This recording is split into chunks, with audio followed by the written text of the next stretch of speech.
गंगा दशहरा की कथा। नमस्कार भाइयों बहनों और मित्रों, जय माँ गायत्री। आप सभी का मेरे YouTube चैनल शुभकर माही अष्टमी में स्वागत है। आज के इस वीडियो में सुनेंगे गंगा दशहरा की कथा। गंगा दशहरा के दिन माता गंगा का पूजन करने के साथ साथ इस दिन लोग व्रत भी रखते हैं। इस दिन व्रत रखने का विशेष महत्व बताया गया है। इस दिन व्रत कथा सुनने से तथा सुनाने से माता गंगा की विशेष कृपा प्राप्त होती है। हमारे हिंदू धर्म शास्त्र में गंगा दशहरा का बेहद शुभ और पवित्र दिन माना जाता है। इस दिन गंगा स्नान का विशेष महत्व बताया गया है। ऐसा माना जाता है कि इस दिन जो भी व्यक्ति गंगा नदी में स्नान करता है उसे सभी पापों से छुटकारा मिल जाता है, साथ ही शुभ फलों की प्राप्ति भी होती है। इस साल जो गंगा दशहरा है यह 16 जून को है, तो इस दिन शुभ योग भी बन रहे हैं, जिसमें विधिवत रूप से पूजा करने से व्यक्ति के सौभाग्य की प्राप्ति होती है। अगर आप भी गंगा दशहरा के दिन व्रत रखते हैं तो आपको भी इसकी कथा का स्मरण अवश्य करना चाहिए। गंगा दशहरा का पर्व प्रति वर्ष ज्येष्ठ माह के शुक्ल पक्ष की 10वीं तिथि को मनाया जाता है। ऐसी मान्यता है कि इसी दिन माता गंगा का धरती पर अवतरण हुआ था। पौराणिक ग्रंथों के अनुसार हस्त नक्षत्र में ज्येष्ठ शुक्ल 10वीं के दिन माता गंगा नदी स्वर्ग से अवतरित हुई थीं। अतः गंगा के पृथ्वी पर अवतरण पर्व को गंगा दशहरा के रूप में मनाया जाता है। गंगा अवतरण की पौराणिक कथा के अनुसार प्राचीन काल में अयोध्या में सगर नाम के महाप्रतापी राजा राज्य करते थे। उन्होंने 7 समुद्रों को जीतकर अपने राज्य का विस्तार किया। उनकी केसनी तथा सुमति नाम की 2 रानियां थीं। पहली रानी के एक पुत्र असमंजस का उल्लेख शास्त्रों में मिलता है, परंतु दूसरी रानी सुमति के 60,000 पुत्र थे। एक बार राजा सगर ने अश्वमेघ यज्ञ किया और यज्ञ पूर्ति के लिए एक घोड़ा उन्होंने छोड़ा। इंद्र ने उस यज्ञ को भंग करने के लिए यज्ञेय अश्व का अपहरण कर लिया और उसे कपिल मुनि के आश्रम में बांध दिया। राजा ने उसे खोजने के लिए 60,000 पुत्रों को घोड़ों को ढूंढने के लिए भेजा। सारा भूमंडल छान मारा, फिर भी वह घोड़ा कहीं नहीं मिला। फिर घोड़े को खोजते खोजते जब कपिल मुनि के आश्रम में वह पहुँचे तो वहाँ उन्होंने महर्षि कपिल को तपस्या करते देखा। उन्हीं के पास महाराज सगर का अश्व घास चर रहा था। सगर के पुत्र उन्हें देखकर जोर जोर से चिल्लाने लगे। इससे महर्षि कपिल की समाधि टूट गई। ज्यों ही महर्षि ने अपने नेत्र खोले त्यों ही सब जलकर भस्म हो गए। अपने पितृव्य चरणों को खोजता हुआ राजा सगर का पौत्र अंशुमान जब मुनि के आश्रम में पहुंचा तो महात्मा गरुड़ ने भस्म होने का सारा वृत्तांत उसे सुनाया। गरुड़ जी ने यह बताया, यदि इन सबकी मुक्ति चाहते हो तो गंगा जी को स्वर्ग से धरती पर लाना ही पड़ेगा।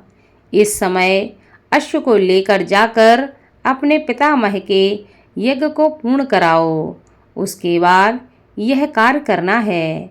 अंशुमान ने घोड़े सहित यज्ञ मंडप पर पहुंचकर सगर से सारा वृतांत कह सुनाया। महाराज सगर की मृत्यु के उपरांत अंशुमान और उनके पुत्र दिलीप जीवन पर्यंत तपस्या करके भी माता गंगा को मृत्यु लोक पर नहीं ला सके।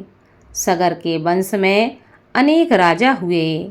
सभी ने 60,000 पूर्वजों की भस्मी के पहाड़ को गंगा के प्रवाह के द्वारा पवित्र करने का प्रयत्न किया, किंतु वह सफल न हुए।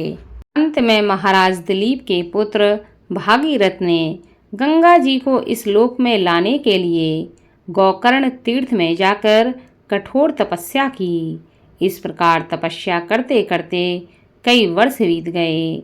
उनके तप से प्रसन्न होकर ब्रह्मा जी ने वर मांगने को कहा तो भागीरथ ने गंगा जी की मांग की।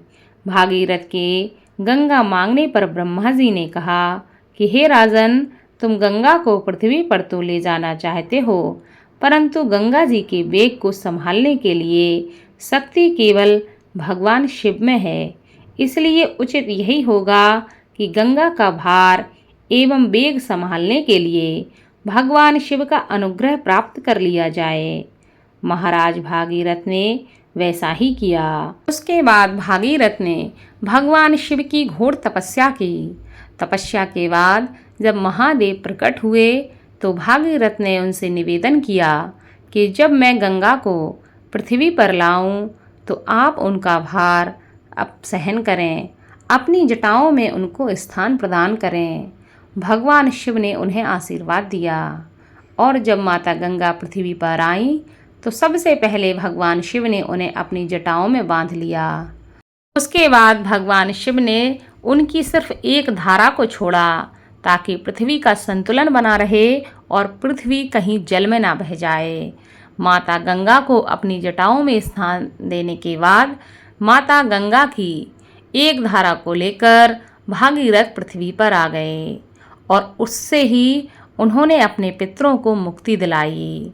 उनके सभी पितरों को जैसे ही गंगा ने स्पर्श किया, उसके जल के स्पर्श से तुरंत ही उनके सभी पितरों को मोक्ष की प्राप्ति हुई। इसी से संबंधित पौराणिक कथाओं में एक और वर्णन मिलता है कि देवी गंगा के पिता का नाम हिमालय है, जो पार्वती के पिता भी हैं।